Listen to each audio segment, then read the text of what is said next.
Yep. Hey, good morning. Coffee Conversations with Greg J is on. How are you today? Yes, Tuesday, long weekend. Hope you had a good Memorial Day, some time off, an opportunity to, kind of reflect and review. We've been talking a lot about the Tulsa massacre, centennial, 100 years ago, tremendous massacre out there. Did you see our live there with Dream Creator Studio yesterday? Thankful to Rhonda Love and her vision to create an observation.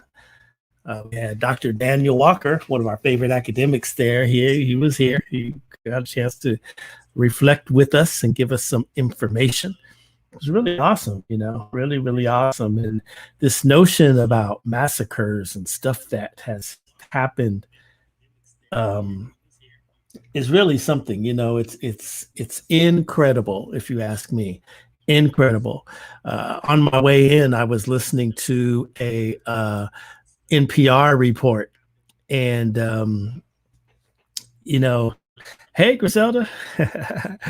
Yes, NPR report, and they were talking about they have found like 215 bodies buried of children up in Canada, and it was under a school that was built when the colonists came to subjugate the indigenous people of that region. They started schools and everything like that, and these apparently the children were mistreated. Although we're trying to get down to the bottom of it all, but the bottom line is they have found 215 bodies under this school.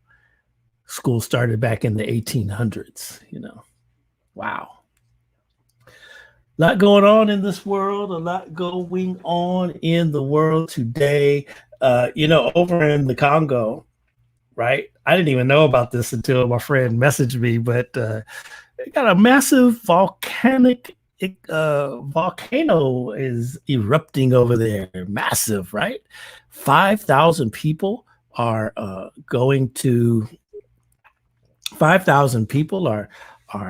fleeing into neighboring countries. This is happening in the Democratic Republic of the Congo, and I only found out about it. I mean, it is in the news, but I was not aware until my good friend Paul Turner hit me up on Messenger to let me know he was here in the United States, and of course he's from here, but he lives and works and everything over there. It's really, really something. All right, let's look. Known to some of y'all, certainly one of my folks. Let's introduce you to Mr. Paul Turner. Let's talk about this thing. Good morning, Paul. Good morning. Good to be with you. Oh, yes, sir. Yes, sir. All is well? Yes. Okay. Look, it's good. Yeah. It's good to see your face, man. I mean, I know we spoke by text and by phone and everything, but it's good to see your face, even though it's through this virtual platform. Yes, it's good to be seen. All right, my brother. Listen, first of all, I guess the obvious question is, there's two obvious questions. First, how have you been doing in this COVID-19 quarantine? Your family okay? What's been going on? We're fine. Of course, the COVID pandemic is everywhere, even in Africa, but it didn't have quite the same universal impact it did in Central Africa as it had in America and Europe, partially because we were already in prevention mode for Ebola and for other diseases that are prevalent in that part of the world. So a lot of the hand washing before going into buildings, and we didn't have the mask wearing, but certainly we had a lot of protocols in place, which I think really went a long way to help prevent sort of that early or community spread. The only early cases were those that were brought in from people outside the country, like from Kenya or Europe or whatever. But we did have a big lockdown, and we did have maybe 1,000 cases or so in the country. The last I saw was 632 deaths. So it may be a little bit more now, but the country was basically locked down from March of last year to October continuously. And so schools opened up in October, and everybody in the restaurants and churches especially were closed from March to October. So churches and mosques and temples, they all opened up in mid-October. So we've had a surge at the end of the year, and sort of went back down on limited lockdown again, mandatory mask wearing. And but by mid-February, I think things were back to just being open and wearing masks. All right, all right. We're gonna get to the volcano situation here in just a hot second. Man. So talk about that for a minute. Okay, so my bad. Yes. I asked when you reached out, Paul. I thought you were saying you came to, because the volcano was happening, but you corrected me last night and said you were already here. Right. Because you came for some family business, but yet still when you said, I saw a picture on your Facebook where you were like, yo, that's my car, where thousands of people were escaping from the city of Goma, so talk a little bit about it. Goma is a fascinating, beautiful place. It's between Mount Niyiragongo, which is a volcano, and Lake Kivu, which is one of the Great Lakes of Africa in the Eastern Rift Valley of Eastern Africa. So the volcano was always considered active, and the last eruption was in 2002. And that was more devastating because 250 people lost their lives and 90,000 people were displaced at that time when the volcano erupted. Since then, you've had this sort of within the crater, this large lake of lava within the volcano. And it was possible to hike up the volcano and look inside the lake of lava and see this large pool of lava just sitting there. And you could take a selfie with it. And it was one of the major tourism draws to the area because it also borders Virunga National Park, where many of the gorilla sanctuaries are located. So you have within this beautiful place, and it's kind of elevated. It's like 3-hour drive from Kigali, which is the capital of Rwanda. So this is very much a border town. So between my house is 9 miles from Mount Niyiragongo, right near the shore of Lake Kivu. And so I left in end of April to come to California, planning to go back this Friday and be with the work that I'm doing there with the Église du Christ au Congo, or the Church of Christ in Congo, which represents all of the Protestant churches in North Kivu province, where Goma is located. But but the volcano itself had always been a tourism draw, as well as the national park, and just built a 5-star hotel on the lake. And so it's also home to one of the largest UN peacekeeping operations in the world, because North Kivu province is also where a lot of violence takes place. There are estimated 70 armed militia groups that are fighting at various times and making attacks because they want to control certain territories in that part of Eastern Congo where there's a lot of mineral wealth. For example, the gold, the magnesium, the diamonds, the copper, which the prices have exploded in recent months, has become very valuable. And of course, the coltan, the 70% of the known reserves of coltan are in Eastern Congo. And what do we need coltan for? We need coltan to charge the batteries that help propel electric vehicles and also charge our cell phones. And it is the tungsten that's also mined in the Congo that makes the phone vibrate when you put it on non-audible settings. So this is a very mineral-rich I didn't know that. Blessing of mineral and raw material has made it a magnet for all these militia groups that are fighting for control of various territories in North Kivu. And it's very hard for the government to project its power and maintain the integrity of its borders, because you've got all these cross-border factions coming in and some rebel groups that are actually in the territory. And so that's why we have this massive UN presence in Goma. But after the eruption, these UN forces have now picked up and moved all of their equipment and headquarters to the south shore of the lake, to the city of Bukavu. So now the question is, well, what's going to happen now that the UN, which was an economic engine in the city of Goma, and now picking up and going to Bukavu? And we've already seen how the eruption may have also created an opportunity for some of these rebel groups to make new attacks. And this is what happened just yesterday. So there's been some loss of life with some renewed attacks by what they call pro-ISIS militia and other groups in the Ituri province, which is just north of North Kivu. So Eastern Congo is called or often described in the media as a restive area because of these ongoing conflicts, and because also it was a place where we recently had the Ebola outbreak, which is why I was there to help with the Ebola response and some of the economic recovery coming out of that. But it's still one of the most beautiful parts of Africa when you see the mountains and the lakes and opportunities there for people to come once the violence has ended. And, now with the eruption subsiding, maybe people again will be able to come visit. It's interesting. I guess the question that comes, I'm looking at you because you are my brother. We've been knowing each other for many years, couple of generations now. 25 years, yeah. Yikes, and I got to ask you, are you safe over there? Very much so. I don't venture out into what we call the interior areas where the conflicts are primarily centered around what we call the town of Beni in the northern part of North Kivu province. Goma is very safe because, as I said, that's where the military and the UN and the police are headquartered.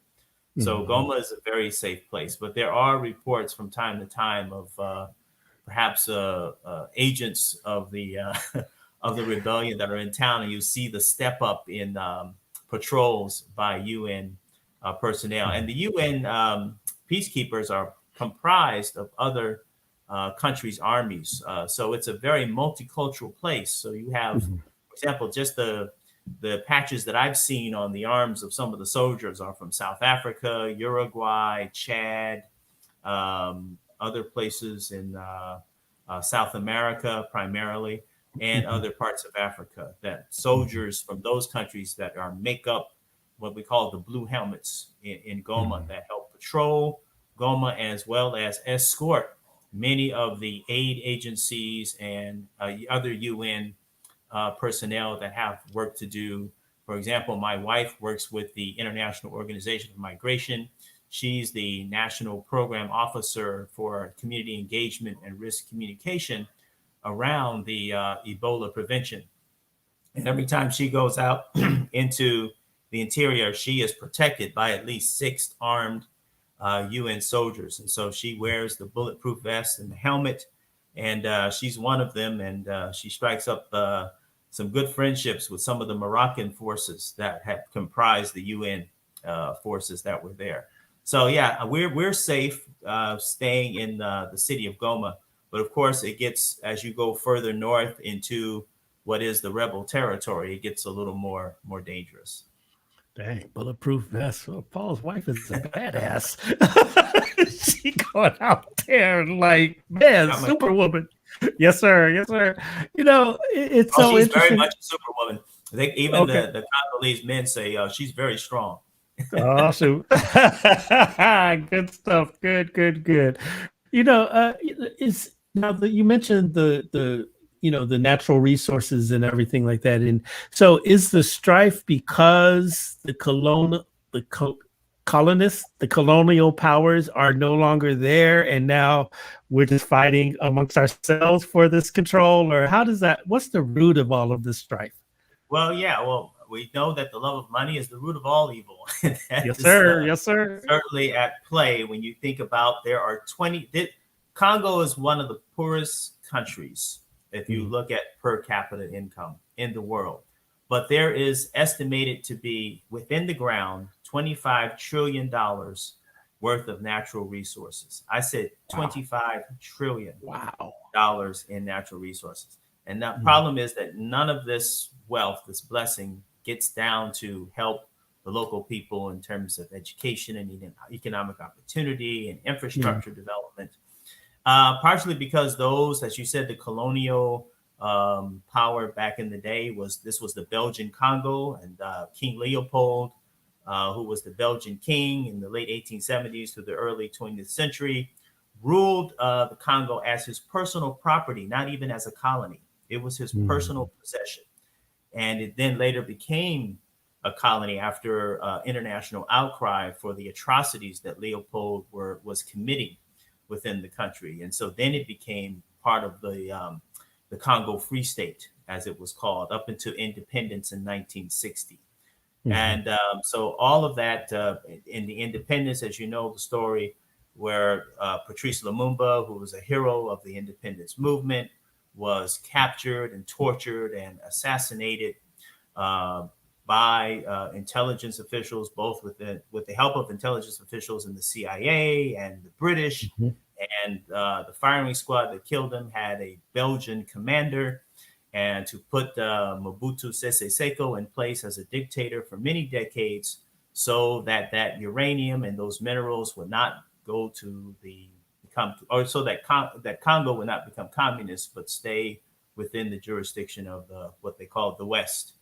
So, and of course, Mobutu was in power up until the late 1997, somewhere around there, 98, and then Laurent Kabila became president. He was assassinated in 2001, and his son became the new president all the way up until 2018, 19, when the Congolese elected had their first peaceful transition of power with the election of Tshisekedi. And I was part of the church's involvement in helping train election observers for that election to make sure that people had access to the polls and there was no shenanigans going on. But of course, I'll talk about that later. But anyway, you talk about the mines and the resources. Yes, it's very much a race to see, who can get those. Right now, is the Chinese are very heavily present in the country. There's a lot of mining interest. The Congolese government has its own national mining company called Giga Mines. And so the idea is that the Giga Mines are supposed to be partners and joint ventures and all of these different operations so that some of those resources can benefit the Congolese people. But, we're still waiting to see how and when that's ever going to happen. But it's the mineral wealth of Congo is vast, and it can really be a means to spur development if, we can have more democratic institutions built, more anti-corruption mechanisms, and more regulation around how these minerals are extracted and making sure that those benefit the people.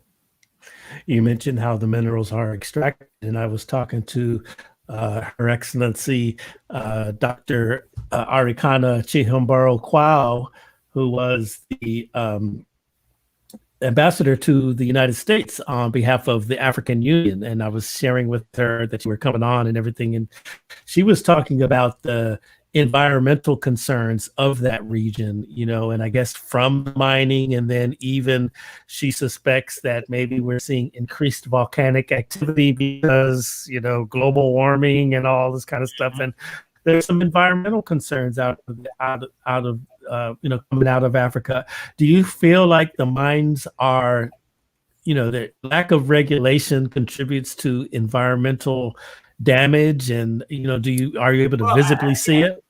Well, yeah, in Goma, we don't have many of those mines, but you have what's called artisanal mines, which are more local people who also do mining. But then you also have those big industrial mines in the area of Kolwezi and down near Lubumbashi, which are the big copper and all of those with the big trucks and those international multinational companies like Freeport McMoran, which is the American mining company that's very active in Eastern Congo. But the environmental, I spent 4 years previous to Goma in the middle of the Congolese rainforest in the city of Bindaka, which is in the Equator province. So to give you an idea of where I was located, my front porch, I looked at my iPhone compass and my latitude was 0 degrees. So I was right on the equator where my house was. So, and there you can see how the climate change is having an impact. We had 2 months, almost 2 months of no rain, and yet we had flooding. Now, how is that possible? Well, because all of the rain coming from the east, the Congo Basin acts as a major drainage system to bring all of the rainfall from the eastern mountains all the way to the Atlantic Ocean.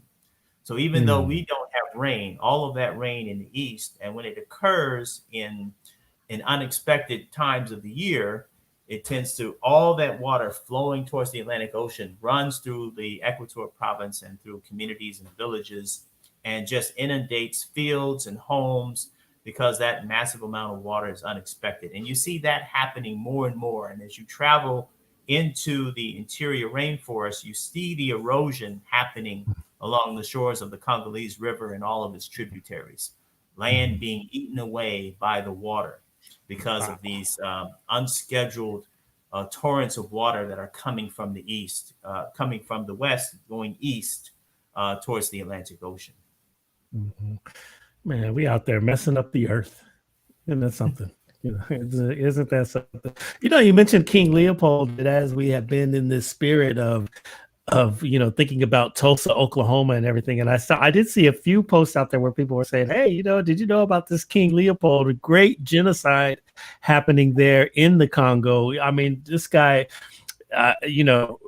rubber is one of the main exports, right, of the Congo. And I guess that's one of the early things that they sort of latched onto as a way for the rubber. It was ivory. So it was the idea was that ivory was the most expensive resource at that time. So it was really about getting the ivory. But then with the invention of the automobile, it became, okay, so now we can grow and extract rubber. And then it became palm oil. So you still have a lot of palm oil plantations, palm trees. That's still a big business particularly in Equator. You see a lot of palm groves, and early missionaries even planted those palm groves and helped to extract. That's another part of the story of what the role of early missionaries during that time, and how they were, in terms of building up the church, also helped build up the resources in order to support the communities that they were building up as well and creating churches in. So it started with the ivory, then the rubber, then the palm oil, and then of course as the industrial revolution continued to take hold in industry and with the automobile, more technologies needed the minerals. Like today, I talked about the technology of the cell phone needing these minerals in order to charge batteries, like the tungsten and the coltan, the magnesium, the all the things you need to make steel strong. All of that is located in the Democratic Republic of the Congo. Wow. Let me ask you, Paul, I mean, when I think of the word missionary, I can't really assign that to you except to say, I still see you as a community development advocate and on a global scale, a global community development advocate. Are you a missionary? Well, no, we don't use that term anymore. It's now called co-mission worker. Mission co-worker. What's the difference? So a mission co-worker, the church is now established all around the world. There's no need for missionaries to go out and do those things that you often think of missionaries do in terms of building churches and proselytizing people. That's not what mission is today. Mission today is the church in Africa putting out a call to its partners to say, hey, we need assistance with this and that. So my background, as you said, in community development and spent some time in banking and with energy companies and in advocacy and pro-democracy movements. The church had a call out for the church in the United States to send someone to help them with their portfolio of projects around education, healthcare, income generation, all of these things that were, as you mentioned, were in my background. So I received that call and went on behalf of the church in the United States to be in partnership and in covenant and in community with our brothers and sisters in Equator province. And so that's where I spent 4 years assisting them with the priorities that they have. And I basically went there to learn from them, not to be an expert, but to really see what I could contribute as they were doing the important things of helping to alleviate poverty in their own communities and expand healthcare and education. You know, the church in many parts of Africa is the social safety net. They don't have, they do the things that government we would expect to do here. So it's the church that runs the schools. It's the church that runs the hospitals and the clinics. It's the church that helps provide microfinance for women-owned small businesses. It's the church that provides vocational training for women. It's the church that speaks up about the need for elections and pro-democracy and against gender-based violence, all of those advocacy things that need to take place in order to change the mindset and the behavior of people. You know, it's a very interesting story I tell. When we had the Ebola outbreak, just as we did here with the COVID pandemic, you have naysayers out there who question the validity of the experts when it comes to exercising the prevention behavior that's necessary. We had the same thing happen in Ecuador. People were like, you know, that's just the white people come here trying to get money, making up stuff. But, you know, what the church did was very interesting. What the disciples, and I'm wearing their pattern here today, they take communion every Sunday because the Bible says that as often as we are together, do this in remembrance of me. So when you have an Ebola epidemic, a pandemic, or I'm sorry, an outbreak, how are you going to do communion? Well, they decided to continue communion, but they would do it in a different way. They would have people wash their hands in the church, come to the front of the church, take the bread, partake of the juice, throw away their cup in a receptacle after they took hand sanitizer and returned to their seats. Well, doing this practice every week reinforced the message for folks when they went home to continue to wash their hands, use hand sanitizer, and take the precautions necessary. And that Ebola outbreak in Ecuador was over in less than 3 months because the people took to heart the lesson that the church was reinforcing to say, no, we are taking this seriously. Therefore, you need to take it seriously when you go home. And that's why we didn't have a large Ebola outbreak in the Equator province in 2018. Wow, incredible, Paul. That's incredible stuff. Now, I remember seeing I guess that was during your time in Ecuador. Now, what kind of school was that where you were teaching the women how to organize it was some sort of business, and I can't remember what was it. It just popped into my mind as you were speaking just now. I saw it on your. Yeah, well, it might have been the church here in the United States. Again, going back to being a mission co-worker, the church in the Congo said they needed a place. The women of the church actually made a request to say we needed a safe place for women to come so that they can receive training, get information about nutrition, learn how to do community gardening, and all the things they knew they need to know to take care of their families and and increase their livelihoods. The church in the United States responded by sending resources to establish what became the Mama Sandra Gourdet Women's Vocational Center on the banks of the Congo River in the village of Bolenge, which is just outside the fourth largest city in the Congo, Bandaka. So at that center is sewing training, is community gardening, how to plant trees. The women come, they have meetings. They have their microfinance circles where they pool money together and loan each other money so that they can start businesses like creating crafts or doing tailoring or opening up restaurants or whatever it is they want to do. They take that money, and then the portion of the money that they make, they give back to the women's circle so that more women can receive a loan. So these types of microfinancing projects and business development and vocational training is what takes place in that vocational center that's run by the church. Wow, incredible.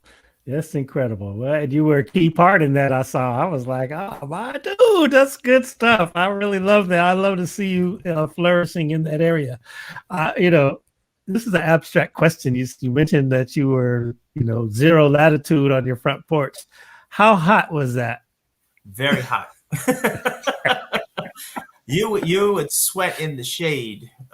It's and the worst part was at night. It would not get cooler. And I'm from California. I expect, a cool breeze. Once the sun goes down, it just got hotter. And so, yeah, it's when you're on the equator, but then at the same time, what brings the relief is the rain. So when the rain comes, you do get the breeze, and it tends to cool down, which is different from what I thought. I was thinking it would be like the tropics, but there's a difference between equatorial and tropical. And so equatorial is more like, forest. It's not like tropics where because we don't have a lot of floral activity. It's just all green. So we have very intense heat and very strong rain. Wow. All right. So now you're in Goma, and I saw today I was looking at the news this morning, just trying to get ready for you this morning, and man, 61 earthquakes. No, now, 92.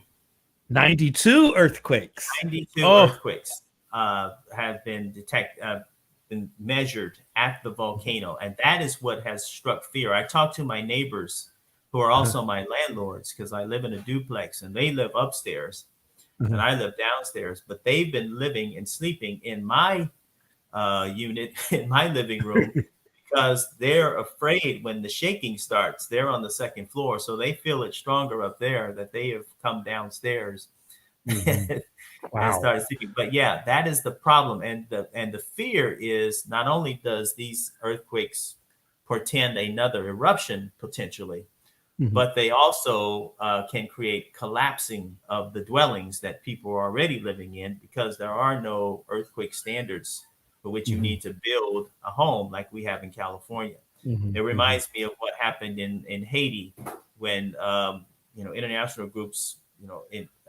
helped the local people build brick housing to withstand the hurricanes, but didn't take into account the earthquake. So of course a lot of brick became tumbling down on people. So there's the same fear happening in Goma, that with all of these earthquakes, whole buildings will begin to collapse. Now, and Paul, some have collapsed, particularly those under construction. Wow. Now, Paul, I gotta admit, I was, when I first heard of the volcanoes and everything, I immediately thought that this is a rare occasion. You don't really hear about volcanoes and whatnot. You think it's a rare occasion after hundreds of years a mountain might explode and everything. But I went online, and the Mount Niyiragongo, man, you guys are camping, and you mentioned the lava lake, and I saw there's even a resort with accommodations literally on the rim of the volcano. So it's a tourist attraction until it gets angry.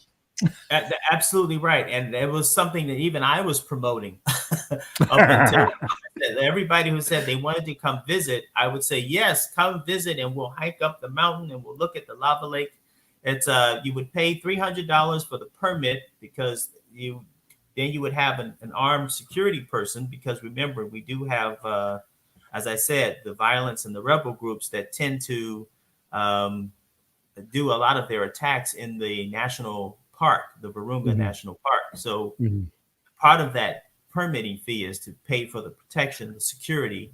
But it takes about it's a 3 day hike, 2 days to go up. You camp out at the very top, and then the last day you come down.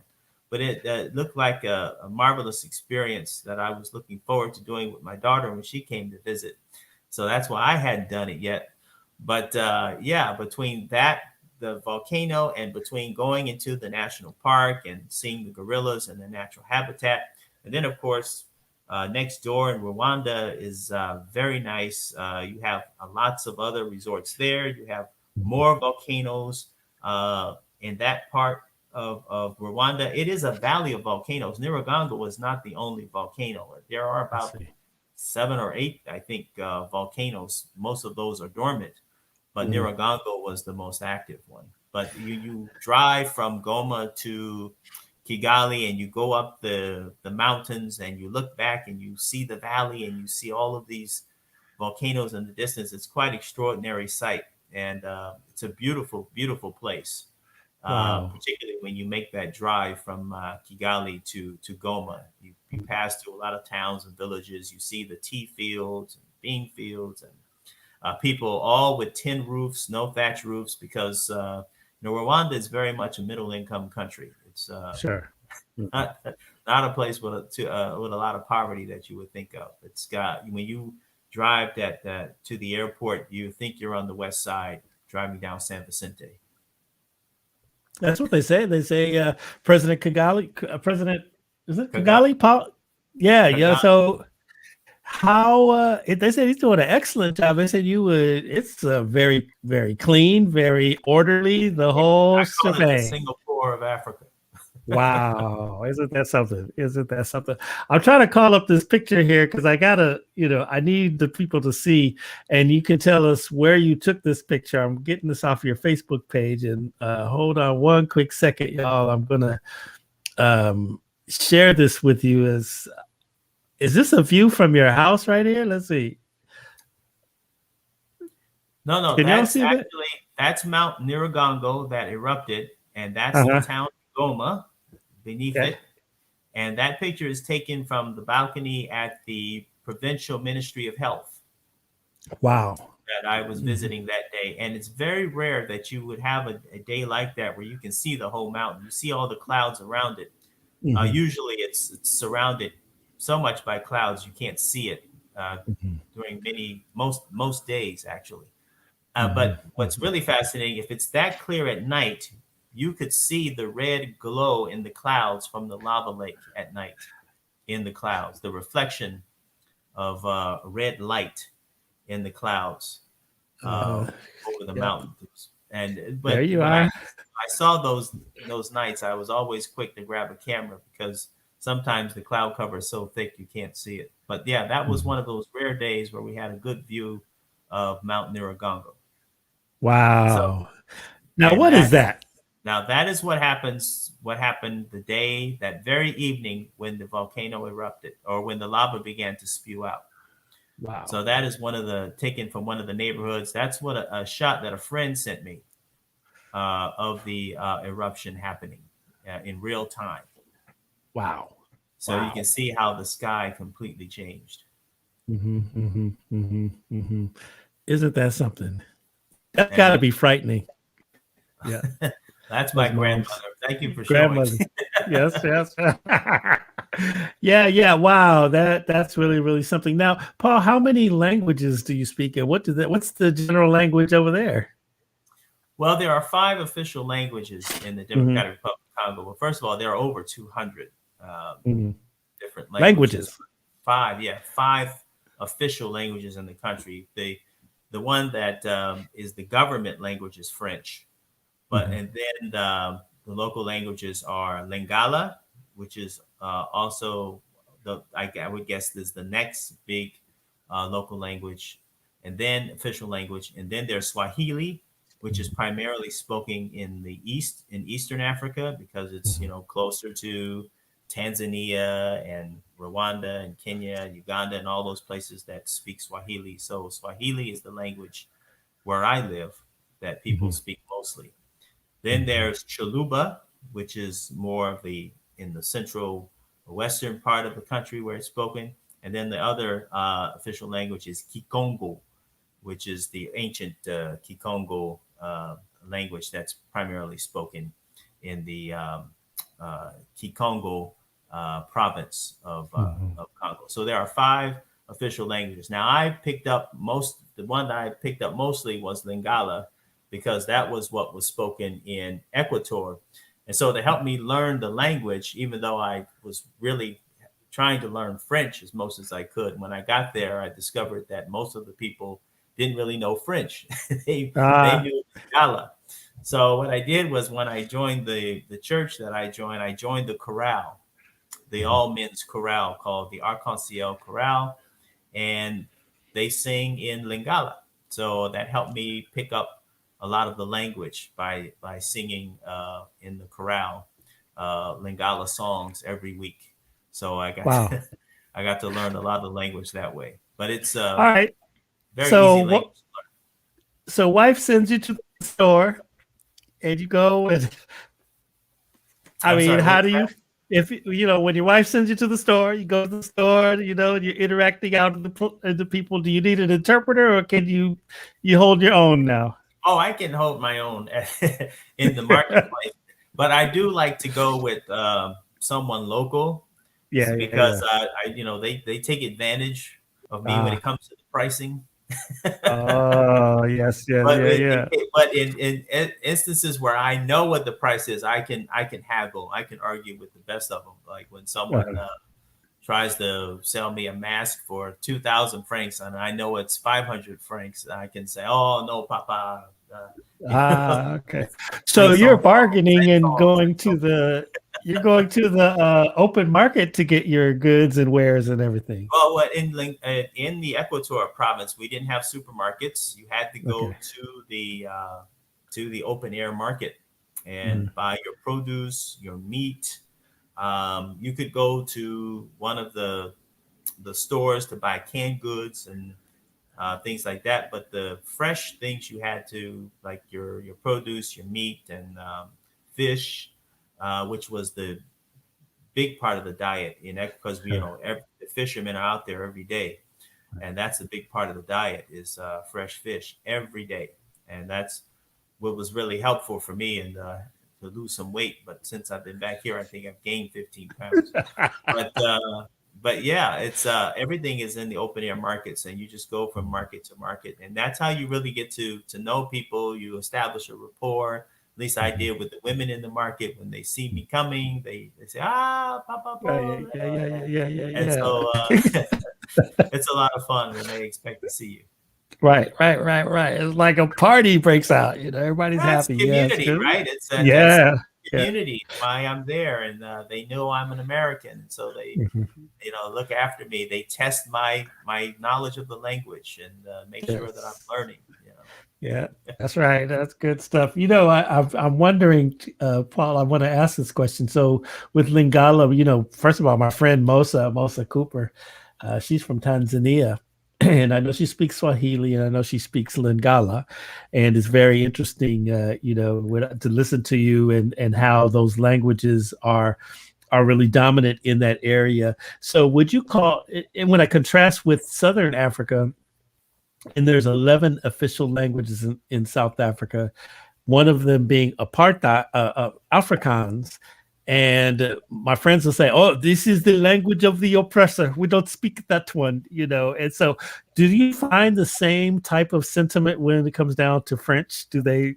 No, Do they? They don't consider it the language of the oppressor. no, no. Well, I mean, it's the colonial language for sure, Right. but I Right. think the French language, because you can see it throughout Francophone. Unlike Mhm. Afrikaans, it's only Right. spoken in South Africa, and it was That's right. part of strengthening of the apartheid system. Yeah. French is just like English, right? Is a colonial language, but it's Francophone Africa. Remember, there's half of the continent almost speaks French. Just like Hmm. English, we speak English because we Right. were colonized here. That's our Right. language, right? Right. So Right. and they just happen to be the Francophone world. You see a lot of the sort of the francophone trying to promote itself to be equal to anglophone, because they think English is taking too much of a hold in the world, particularly with the advent of the internet, that it's Mhm. an English medium. So you Mhm. see a lot more effort around promoting the French language Mhm. nowadays, and you see this too in and especially in Congo, because they had no outside um, influences like in the rest of Francophone Africa that had more English speaking people coming in. You didn't have that in the Congo for many years. And so particularly this newest generation, it's the older generation that speaks more English, Mhm. but the newer generation have no exposure at all to English speaking people. And Mhm. so they speak very pure French, and very Mhm. proud that they speak good French, unlike the other parts of Francophone Africa that they think their French is not as good because they've had more English influences in those countries like Senegal and Sierra Leone and maybe parts of West Africa. But Mhm. Congo is very much identifies itself as a Francophone speaking country. Sure, sure, sure. All right. So now, you're looking forward, you'll be going back soon or not. Yeah, no, no, no. Well, we're waiting for the What? all clear. I do have some reports that some people are now. Well, first of all, the city is under general evacuation by order of the governor, because Okay. the possibility of what they call a limnic eruption happening under the lake was a Yeah. possibility, and the lake was always a fascinating thing, because, and I've seen it, and I'm trying to remember now if this may have been an indication that a few weeks ago the lake turned this very bright aquamarine color, and I'd never Mm. seen that color before, and I thought it was a combination of, it happened to be an extraordinary sunny day, there were very few clouds in the sky, and the gas that we know produces what we call the champagne effect every night in the lake, where the methane gas or the CO2 comes up from the bottom and creates these splashing effects in the lake, even though there's no wind above the lake, but you still hear the crashing of waves from Mhm. the lake, and that's because of the gas. So the issue is whether or not that volcanic eruption is pushing magma under Mhm. the lake, which would then explode underneath it and release a non-visible cloud of CO2 or carbon dioxide, which could asphyxiate all life Mhm. um, under that gas. This has happened before in the country of Cameroon in 1986, I believe, and under Lake Nyos, Nyos, in which a gas, a volcanic eruption under the lake released a gas, carbon dioxide, which killed 1,700 people in a village that was on the lake. So that was the Wow. fear why the town had to be evacuated. 2 million people, a city of 2 million people, suddenly had to leave because of the eruption, the lava, and the possibility of another eruption, plus the possibility of this limnic occurrence happening under the lake. Current reports Wow. is that it's too soon right now to declare it's all safe. But from what I hear, the earthquakes are subsiding. There is no more lava. In fact, the crater is now, the lake is gone. Those of you who wanted to visit Goma and visit the lava of lake, it's not there anymore. It has now Wow. sunk into the mountain, and now it is covered with rock, and the lake is completely gone. It is amazing. It's just fascinating, but scary because you Right. have to say, well, where did that lava go? And they're afraid that it may have moved under the lake. And does that portend another eruption under the lake? Volcanologists and scientists are still studying that right now. So for now, 10 of the 18 neighborhoods that make up the city of Goma are still under evacuation. My neighborhood of Katendo has not is not under evacuation order, so some folks have returned Mhm. um, to their homes. But I think we need to wait and see what the scientists say, what the governor is ordering people to do, and then what the situation is going to be at the border. Because when I travel to Goma, I go through Rwanda. So Rwanda can sometimes, and that border crossing can be a stickler. In what way? Lots of police? Well, just that the Rwandans are very cautious about in the COVID era who Yes. they let in. You must take a COVID test, Okay. and you must take it within 3 days before you do any kind of cross border or travel to get on an airplane. You have to produce a government document that says you are COVID negative, taken within 3 days before you can board a plane or cross a border. Wow, And if you're fascinating tested stuff. positive, then that means you have to spend 14 days in quarantine. And the Rwandans are very serious about that. That's right. That's right. Yeah, as they should be, I suppose. Eh? Wow. All right. So Paul, you get back there. I see Moses on here that we were just talking about her. She said, "Tell him he must go back. Good things are on the horizon." You probably see some good things going on. How can we keep up with you, and how can we help? Or, do you need our help? We're out here ready to support you. Oh, well, praise God. Thank you. Well, we are waiting to hear, as we said, in co-mission as a mission co-worker. Right. We work in partnership with our friends and partners in the country. So we're waiting to see what their needs will be first. We're not going to assume what the people need or what the situation is. We have to wait and see what the partner needs and what they describe in terms of relief and solidarity to us, what it is, how we can best partner with them. So we are still in a wait and see mode, but in the meantime, they can contact Global Ministry. They can go to globalministries.org, or they can go to the Marcia D. Turner Foundation Facebook page, and we'll share information about when and how people can support the activities that the local church and the institutions there that are our partners want us to interact with them. So I think the best thing, I know we all always want to help, but in this case, it's best to see what the local partner would have us to do. So we are What's the website again? www.globalministries.org is my partner.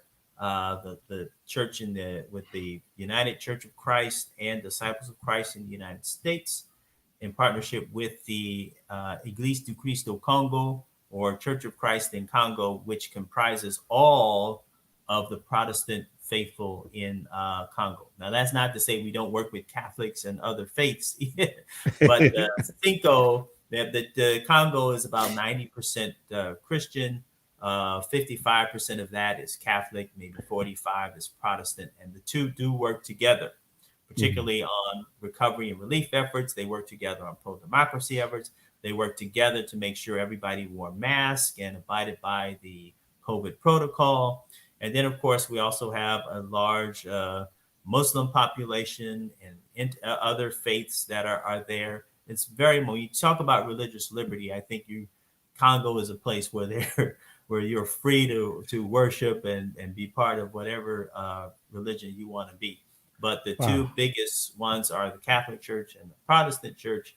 And so we just happen, being the Protestant Church here, work in partnership with the ACC there. And so they have sent, waiting for them to send a letter and tell us exactly what their needs are. But stay tuned, that's going to come, and I will send you information that you can broadcast in which people can support.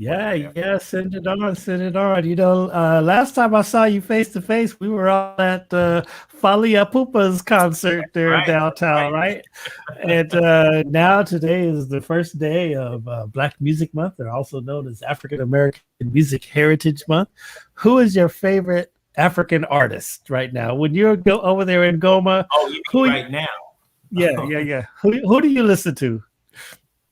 Well, I like Fali Ipupa's music. A lot of people listen to in Congo. It's Innocent. Burna Boy is very popular in terms of the hip hop type of, all the French rappers, African French rappers. I really invite people to look that up. You can go to what's called Trace Africa, TARCE, Trace Africa, or Trace Kitoko, KITOKO. And there you'll see kind of a large array of African artists and singers and rappers and others who are really making their mark both in the Francophone R&B world. So like France, parts of Africa, and Caribbean. And so it's very fascinating. I was watching a radio show broadcast on Canal, which is the French, everybody gets Canal Plus, which is the French satellite service. So the Francophone world all has Canal. So I was watching a program on Canal, was talking about hip hop, and it was from France, and the brother was wearing a sweatshirt that said Crenshaw. Right. Yes. I said, well, there you go. Yeah. You know, we operate here out of Long Beach, California, and home of the VIP Records. And Kelvin Anderson was telling us a story about how, somebody had been traveling in Spain or somewhere, and they had the VIP Records, the famous sign that you see. The Snoop Dogg was in his videos and everything like that. And so, our culture in Southern California is worldwide. It is. No question. Burna Boy is good. The Grammy Award-winning Burna Boy. You can hear all those artists on Afropop Radio. That's one of our podcasts here. That's a good stuff, man. Good stuff. Alamedi is another. Now, how active is he? He got into some trouble because he had too many women. Yeah, well, the biggest superstar, Papa Wemba, who died. He passed away. They said he had 33 children. Wow. Yeah. Man. That's something else.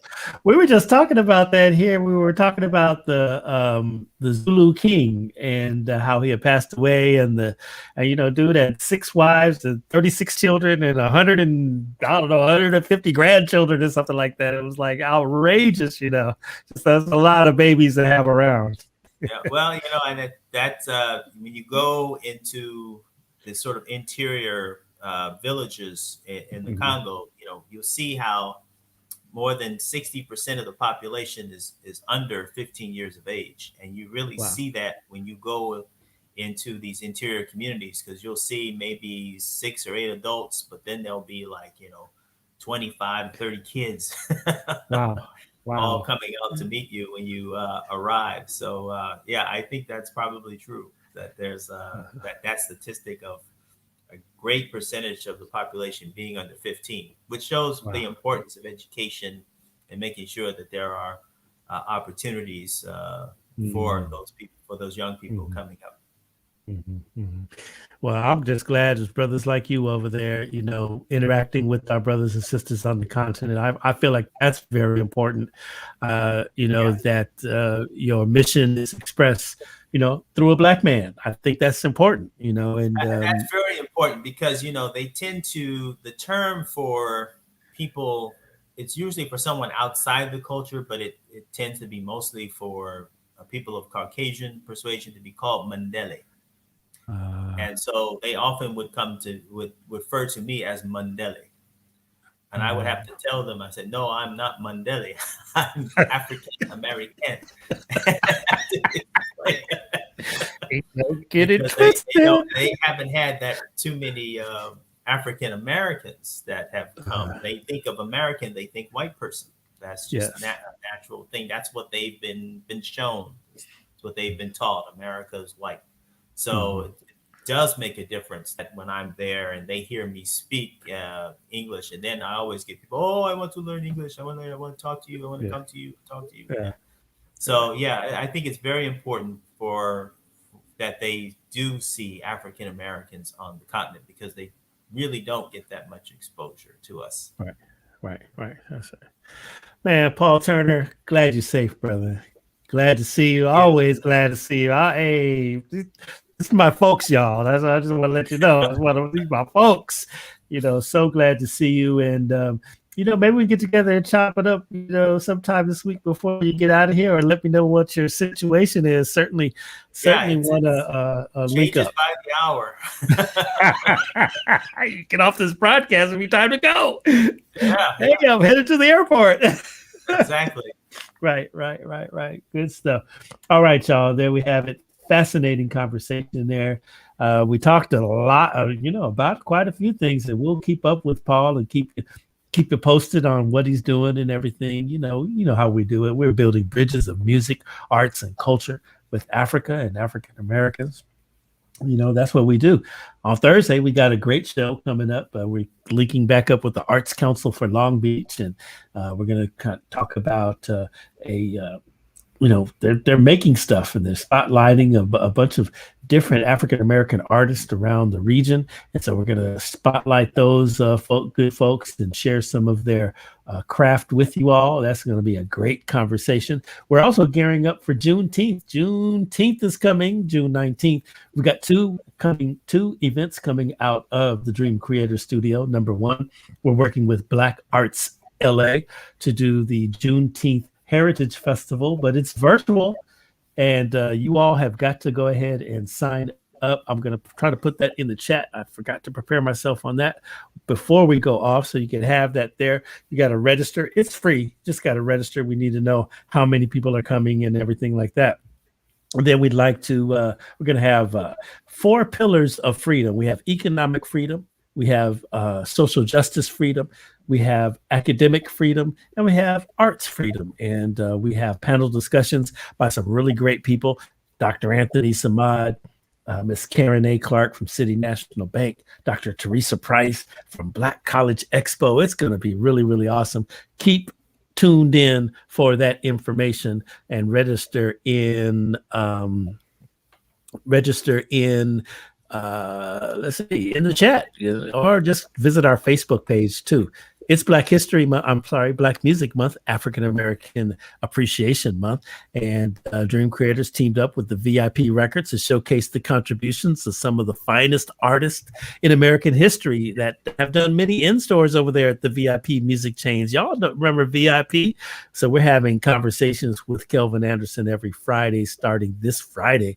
And just go to that Facebook page, our Facebook page, Dream Creator. And of course, we'll be talking about it here. Also, Coffee Conversations with Greg J. And also at Beach City Radio, beachcityradio.com. I think I got all the announcements in. You guys have a great week. And just always remember, love one another. Love one another. Love one another. Peace and blessings.